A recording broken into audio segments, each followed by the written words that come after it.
Do you think that if aliens showed up, oh no, and every single country allied, everything's water under the bridge, literally every country, North Korea's on board, China's on board, US is on board, everyone, do you think the Earth has any shot in any scenario?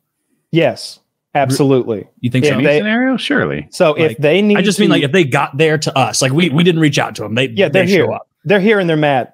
It depends what they want and how they want to do it. If they want to just destroy us, then we lose. But if they want our planet unscathed, if their biology is similar enough to us that they can't use their death rays and ruin our planet because they want to live here, if they got to come down here and fight us, then we win, depending on their numbers. If they sent one ship, I've seen this scenario played out, interestingly enough, in one of those war graphics YouTube channels. And they played this thing out, how generations of humans would be fighting the war against the first. Yeah. And they set it up so that like the ship took like 25 years to get here. So even though the first war we might win or be winning, we were on that clock for the second wave. But I think if they invade and do it like that, then we could put quite a fight. Maybe it's like it would depend on the physiology. No, I don't know that song. He's like, what would it be like if we met aliens? You ever think about that? And he's like, what? You never think about it? Like, would they just come down here and dominate us, or would it be like, damn, Earth go hard? Maybe they would just say Earth go hard, but yeah, it would also depend on. They would in that scenario you talked about. I bet they had a contingency where it's like they are of similar size to us biologically, and they have similar strength. Like if they pop here and they're like. Yeah, like if they're like, let's say they're all a head shorter than us, but they're like dwarves from Lord of the Rings strength and like have thicker, they have talons and fangs instead of like, then we'd be fucked. Like isn't it all about weapon systems though? Like we have to assume we're losing any weapon system 1-to-1 matchup because they're already able to kill them though, right? Like if they're too tough to hurt and maim, and they have to be like humanoid. What if you shot one and he healed like a goddamn chameleon before your eyes? Right. It's gonna be hard to fight that Iraqi style, Afghani style roadside bomb, what IED would be terrorist fight. You know, it would be kind of like really make us feel good.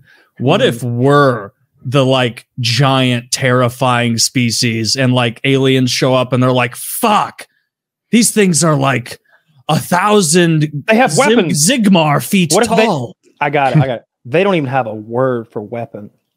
And we win that one. I was thinking on a related note, like what if their weapon system evolved in such a way that they weren't that good at us? Like they just made their idea of a weapon system was a really profound, low-pitched sound.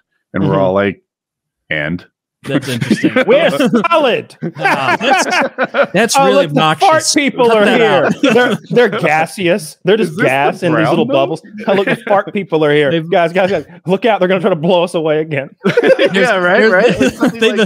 They've escaped the vacuum.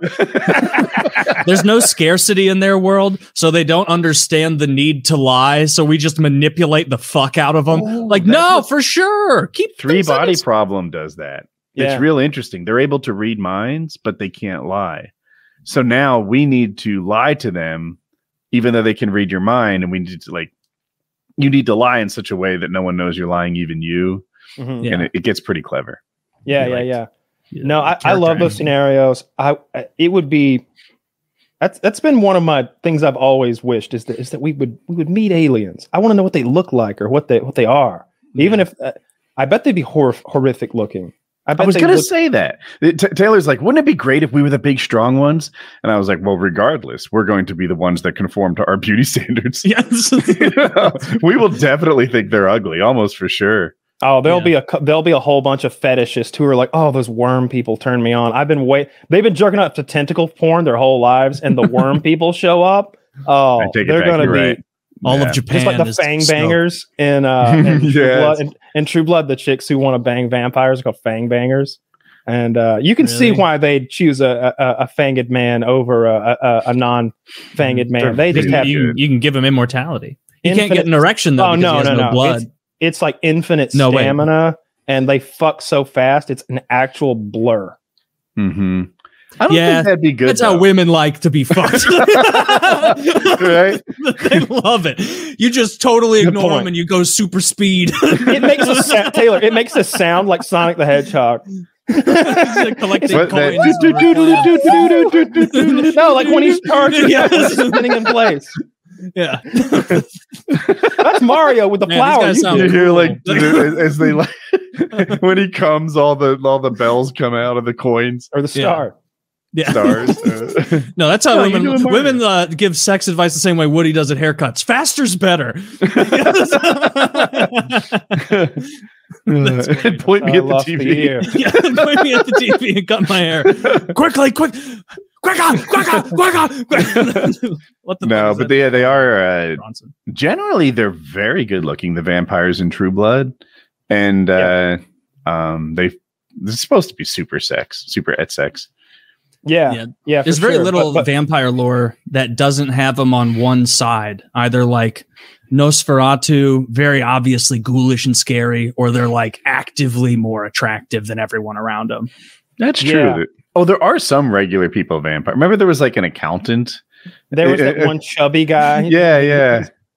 Oh, live forever. Shit. Wait, he became a vampire as a fat guy? Yeah, and he's all depressed. He's fat forever now. Yeah, it was. Another one. Was gay. There was a hot chick who became a vampire, and she was a virgin, and then she lost her virginity as a vampire, and it healed up like her hymen. And she's like, every time I have sex for the rest of my eternal life, I'm gonna break my hymen. Like this blows. Yeah. I mean, like their like Big Brother system for getting into the vampire world really should fill them in on that stuff. Like. Baseline, there's no excuse for like if you were to be vampirized, you would put every ounce of your effort into being the perfect version of yourself at the point of bite.